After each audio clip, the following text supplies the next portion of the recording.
Shalom, Bapak Ibu, Saudara-saudari yang terkasih di dalam Tuhan Yesus Kristus. Hari ini kita akan melanjutkan pembacaan dari Kisah Para Rasul, pasal yang ke-27, ayat yang pertama sampai yang ke-44. Mari, saya mengajak kita semua untuk mengambil Alkitabnya, dan nanti kita akan mulai membaca dari ayat yang pertama. Mari kita mulai membaca dari ayat yang pertama. Setelah diputuskan bahwa kami akan berlayar ke Italia, maka Paulus dan beberapa orang tahanan lain diserahkan kepada seorang perwira yang bernama Julius dari pasukan Kaisar. Kami naik ke sebuah kapal dari Adramitium yang akan berangkat ke pelabuhan-pelabuhan di sepanjang pantai Asia. Lalu kami bertolak. Aristarkus, seorang Makedonia dari Tesalonika, menyertai kami. Pada keesokan harinya kami singgah di Sidon. Julius memperlakukan Paulus dengan ramah dan memperbolehkannya mengunjungi sahabat-sahabatnya supaya mereka melengkapkan keperluannya.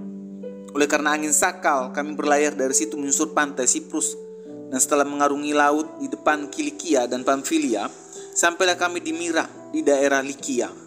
Di situ perwira kami menemukan sebuah kapal dari Alexandria yang hendak berlayar ke Italia. Ia memindahkan kami ke kapal itu. Selama beberapa hari berlayar, kami hampir tidak maju. Dengan susah payah kami mendekati Knidus. Karena angin tetap tidak baik, kami menyusur pantai Kreta melewati Tanjung Salmone. Sudah kami dengan susah payah melewati tanjung itu, sampailah kami di sebuah tempat bernama Pelabuhan Indah dekat kota Lasea. Sementara itu sudah banyak waktu yang hilang. Waktu puasa sudah lampau dan sudah berbahaya untuk melanjutkan pelayaran. Sebab itu Paulus memperingatkan mereka, katanya, "Saudara-saudara, aku lihat bahwa pelayaran kita akan mendatangkan kesukaran dan kerugian besar, bukan saja bagi muatan dan kapal, tapi juga bagi nyawa kita." Tapi perwira itu lebih percaya kepada jurumudi dan nakoda daripada kepada perkataan Paulus. Karena pelabuhan itu tidak baik untuk tinggal di situ selama musim dingin, maka kebanyakan dari mereka lebih setuju untuk berlayar terus dan mencoba mencapai kota Phoenix untuk tinggal di situ selama musim dingin. Kota Phoenix adalah sebuah pelabuhan pulau Kreta yang terbuka ke arah barat daya dan ke arah barat laut. Pada waktu itu angin sepoi-sepoi bertiup dari selatan. Mereka menyangka bahwa maksud mereka sudah tentu akan tercapai. Mereka membongkar sauh lalu berlayar dekat sekali menyusur pantai Kreta. Tapi tidak berapa lama kemudian turunlah dari arah pulau itu angin badai yang disebut angin timur laut. Kapal itu dilandanya dan tidak tahan menghadapi angin haluan. Karena itu kami menyerah saja dan biarkan kapal kami terombang-ambing. Kemudian kami hanyut sampai ke pantai sebuah pulau kecil bernama Kauda. Dan di situ dengan susah payah kami dapat menguasai skoci kapal itu. Dan setelah skoci itu dinaikkan ke atas kapal, mereka memasang alat-alat penolong dengan meliliti kapal itu dengan tali. Dan karena takut terdampar di beting Sirtis, mereka menurunkan layar dan membiarkan kapal itu terapung-apung saja. Karena kami sangat hebat diombang-ambingkan angin badai, maka pada keesokan harinya mereka mulai membuang muatan kapal ke laut. Pada hari yang ketiga mereka membuang alat-alat kapal dengan tangan mereka sendiri. Setelah beberapa hari lamanya, baik matahari maupun bintang-bintang tidak kelihatan, dan angin badai yang dahsyat terus-menerus mengancam kami. Akhirnya putuslah segala harapan kami untuk dapat menyelamatkan diri kami. Dan karena mereka beberapa lamanya tidak makan, berdirilah Paulus di tengah-tengah mereka dan berkata, "Saudara-saudara, jika sekiranya nasihatku dituruti, supaya kita jangan berlayar dari Kreta, kita pasti terpelihara dari kesukaran dan kerugian ini. Tetapi sekarang, juga dalam kesukaran ini, aku menasihatkan kamu, supaya kamu tetap bertabah hati. Sebab tidak seorang pun di antara kamu yang akan binasa, kecuali kapal ini. Karena tadi malam seorang malaikat dari Allah, yaitu dari Allah yang aku sembah sebagai miliknya, berdiri di sisiku. Dan ia berkata, 'Jangan takut, Paulus. Engkau harus menghadapi Kaisar.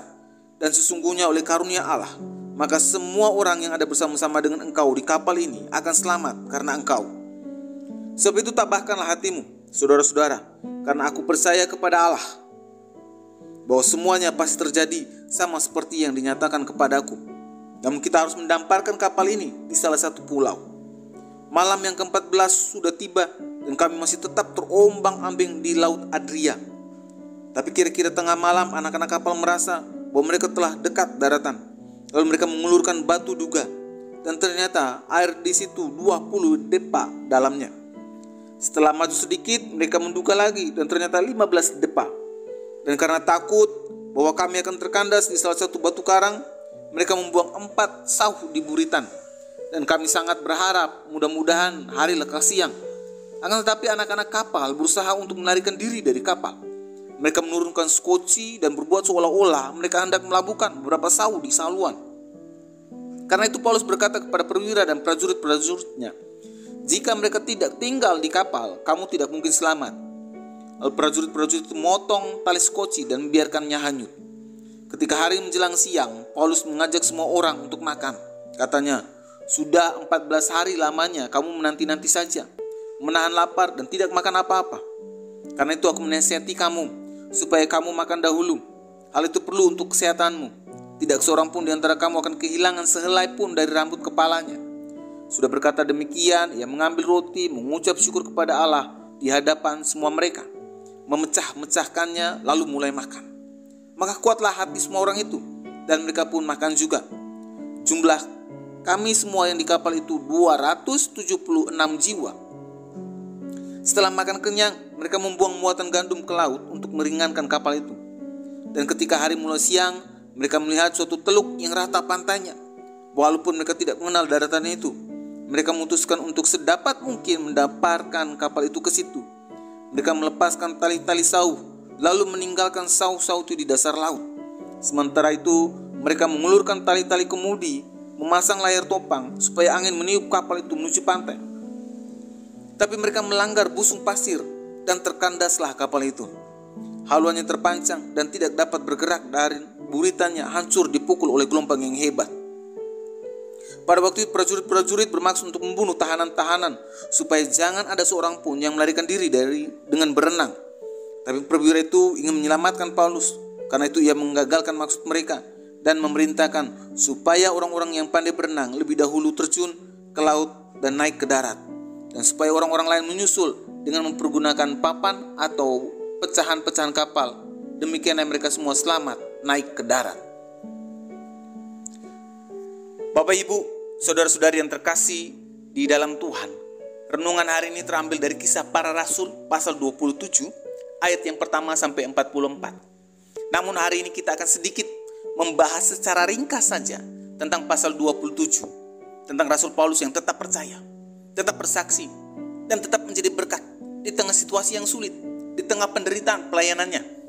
Rasul Paulus diceritakan kembali oleh Dr. Lukas, tetap menjadi saksi dan berkat bagi banyak orang sekalipun mengalami penderitaan dan kesulitan.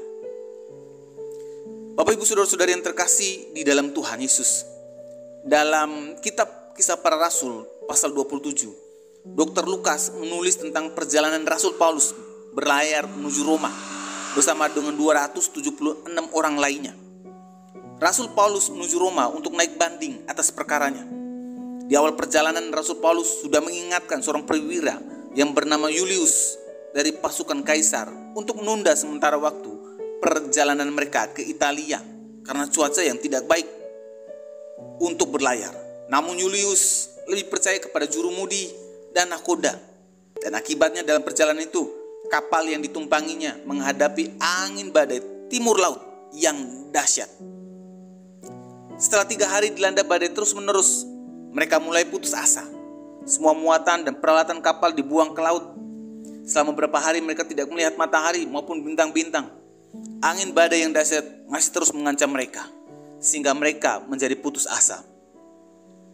Dalam keadaan yang sukar, menderita, dan kritis di tengah laut seperti itu, Paulus yang sebagai seorang tahanan terus menjadi berkat bagi banyak orang.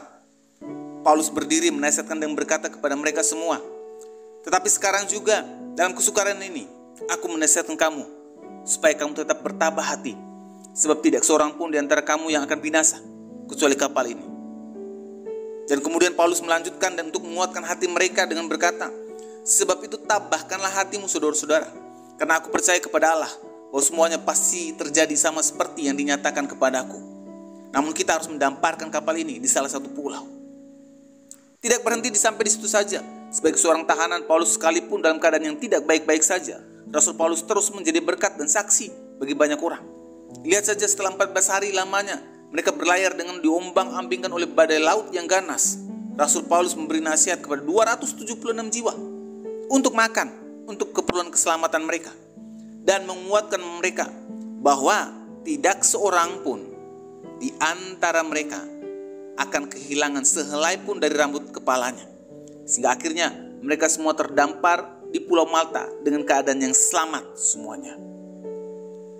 Bapak Ibu, saudara-saudari yang terkasih di dalam Tuhan, dari Rasul Paulus hari ini secara singkat saja kita dapat mengambil pelajaran bahwa apapun kesulitan, apapun penderitaan, kesukaran, apapun kesakitan dan resiko yang membawa keadaan kita ternyata semakin buruk yang kita alami hari ini, baik di dalam pekerjaan, baik dalam usaha, baik dalam kesehatan, relasi, keuangan, maupun keluarga, dan lain sebagainya.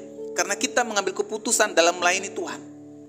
Ingat, mari kita belajar bersama untuk tidak menyalahkan keadaan, tidak menyalahkan Tuhan. Mari belajar bersama untuk tidak menyalahkan pelayanan. Mari belajar bersama untuk tidak menyalahkan orang lain, dan masih banyak alasan lainnya. Namun dalam titik ini seperti ini, mari kita belajar seperti Paulus. Apapun kesulitannya, apapun kesukarannya, apapun penderitaannya, dan hal yang buruk menimpa kita, semakin membawa kita lebih dekat kepada Tuhan. Semakin membawa kita untuk mengandalkan Tuhan. Semakin membawa kita untuk menjadi saksi Tuhan. Semakin membawa kita untuk terus berbuat baik sekalipun situasinya sulit. Semakin membawa kita untuk menjadi berkat bagi banyak orang. Dan semakin membawa kita untuk menceritakan kebaikan dan kedaulatan Tuhan kepada banyak orang. Hal inilah yang perlu kita contoh dari Rasul Paulus di masa kini, bahwa ketika menghadapi kesulitan dan kesukaran di dalam hidup maupun di dalam pelayanan, semakin membawa kita untuk mendekat kepada Tuhan dan menjadi saksi dan berkat bagi banyak orang. Mari kita berdoa.